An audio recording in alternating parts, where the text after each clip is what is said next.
গাজীপুরের শ্রীপুরে তালাবদ্ধ ঘর থেকে নাদিরা আক্তার নামে এক গৃহবধূর লাশ উদ্ধার করেছে থানা পুলিশ। ভাড়া বাসায় গলা কেটে হত্যার পর ফোন করে শ্বশুরকে ঘটনাটি জানিয়েছেন পলাতক স্বামী। বৃহস্পতিবার দুপুরের দিকে মাওনা ইউনিয়নের কপাটিয়াপাড়া আনন্দবাজার এলাকা থেকে ওই লাশ উদ্ধার করে পুলিশ। এর আগে হত্যার পর ঘর তালাবদ্ধ রেখে বেলা 11টার দিকে শ্বশুরকে ফোন করার পরই পালিয়ে যান অভিযুক্ত স্বামী। নিহত নাদিরা আক্তার ময়মনসিংহের ঈশ্বরগঞ্জ উপজেলার ঝিকাতলা মাইঝাটি গ্রামের মোহাম্মদ আমিনুল ইসলামের স্ত্রী। তারা শ্রীপুরে ভাড়া বাড়িতে থেকে কারখানায় শ্রমিকের কাজ করতেন। এই ঘটনায় পুলিশ ও নিহতের স্বজনরা জানান, গত 5 বছরের বেশি সময় ধরে স্বামী সহ ওই বাসায় ভাড়া থাকতেন নাদিরা। নাদিরার ছোট ভাই রাজীব মিয়াও ওই ভবনের দোতলায় থাকতেন। আমার বাড়িতে আমার লোকজনকে মিলিয়ে সে অনেক কিছু বলে শুনে আসছে, আনার পরে তারা ভালোই এতদিন খেয়েছে, যাওয়ার পরে RICL TMX, যুগের পর যুগ স্থাপনা থাকে মজবুত।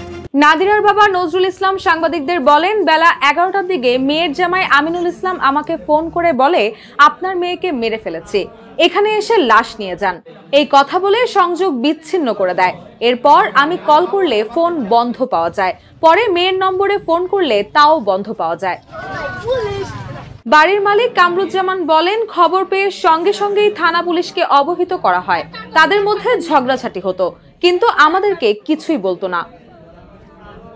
এদিকে মাওনা পুলিশ ফাঁড়ির দায়িত্বপ্রাপ্ত কর্মকর্তা পরিদর্শক মোহাম্মদ হাসমতুল্লাহ বলেন, খবর পেয়ে ঘটনাস্থল থেকে মরদেহ উদ্ধার করে ময়নাতদন্তের জন্য গাজীপুরের শহীদ তাজউদ্দিন আহমেদ মেডিকেল কলেজ হাসপাতালে পাঠানো হয়েছে।